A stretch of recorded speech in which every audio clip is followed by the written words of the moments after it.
Hey folks, welcome to Tremendous Recaps. In this video, I'm going to recap an anime from the year 2012 called Sword Art Online. Before we get into the video, I hope you're all doing fine, and I would like to wish you all a happy day. The first episode, World of Swords, starts out in the year 2022.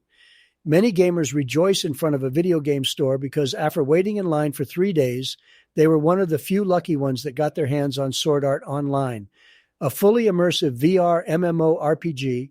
We learned that our main character, Kirito, is one of the 10,000 lucky people to get their hands on a copy of the game.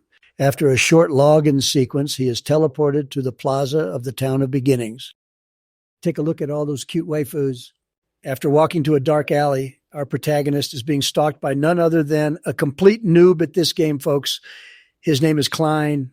After a brief conversation, Klein is asking our main character for some guidance inside this world, since it is his first time playing. We find out that Kirito has already played the beta version of SAO. They venture out into the fields, and there it is, the boar grazing like it owns the place. But Klein and Kirito, they've got strategy, they've got tactics. The boar tried to fight back, but Klein and Kirito, they were too smart. And then, bam, Klein swoops in, folks. He strikes from the side. The boar is instantly turned into corrupted data. Overjoyed with happiness because of the measly 24 experience points he received, Klein celebrates his victory like he has $7 billion fucking dollars in the bank. Hunger sets in for our fella Klein. He decides that it would be the perfect time to log off and enjoy some food. It seems like the log out button is missing. They both try to contact a GM, but to no avail.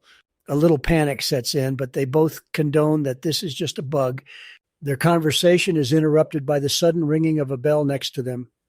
In a state of shock, they both freeze and get teleported where this game began, to the plaza in the middle of town. Damn those waifus. This game just keeps on giving. All the players get greeted by a prompt warning message in the sky. As it rapidly expands, we can see that there is something forming in front of everyone. The hooded figure introduces itself as Akihiko Kayaba, the creator of Sword Art Online. Just how many beautiful girls are playing this game? Anyways, he proceeds to tell everyone that the absence of a logout button in the game is not an accidental glitch, but rather an intentional design choice. Escape from the game is impossible. The players are trapped within SAO, and any attempt to remove the Nerve Gear helmet in the real world will result in their deaths. Let me tell you, folks, the global fake news media is running wild with coverage of the demise of these players. They're spreading massive reports, headlines, grabbing attention left and right. But here's the thing. We need to be cautious. We need to question the sources. Oh, little one, please don't cry. Remember, at least he died doing what he loved, grinding those low-level boars in the starting zone of a virtual MMORPG. Let me drop a bombshell on you, folks. In this game, if your health points drop to 0, it's not just game over. Oh, no. Brace yourselves for the shocking truth. Your character will be forever exterminated, wiped out of existence. And here's the kicker. The Nerve Gear will also destroy your brain. Their very survival and the chance to find their way back home rests solely on their ability to ascend all 100 floors of Aincrad, exterminating each boss that stands in their path. Suddenly, everyone around Kirito begins to flash in a bright light. People are getting transformed back into their original looks. Wait, the cute anime girls are actually all guys? This game is truly sickening, folks. Folks, let me tell you, panic has overtaken the players in the Town of Beginnings. They all rush to escape, fearing an uncertain death. At least some of the good-looking girls were not fake. Amidst the chaos, Klein and Kirito narrowly escape being trampled and find a refuge in a dimly lit alley. Kirito proposes that they form a group to reach the next village as the resources near the Town of Beginnings become more scarce.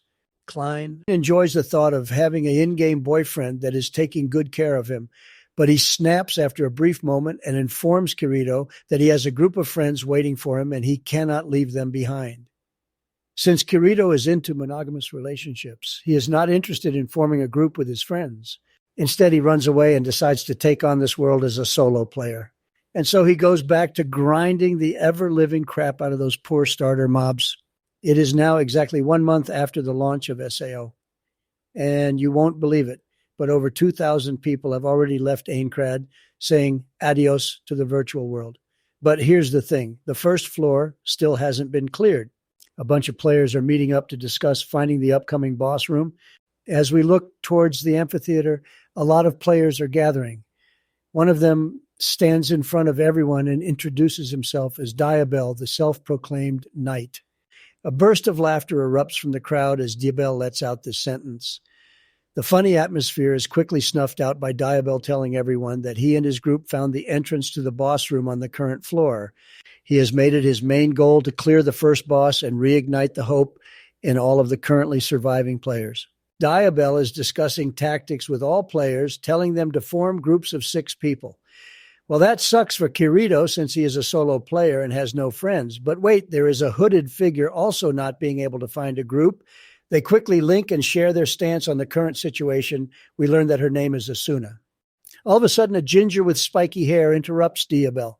He is introduced as Kibau and voices his opinion on beta testers, stating that they are responsible for the demise of all gamers that have died. A huge, muscular guy emerges from the stands.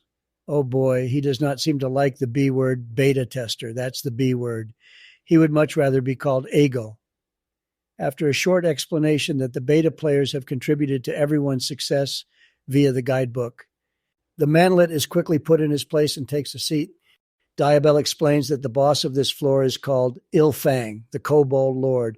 After a brief explanation about his skills, everyone agrees to meet up tomorrow morning at 10 a.m. to tackle this monster. In preparation, Diabel and Kibau have a friendly drink together. Looks kind of sus.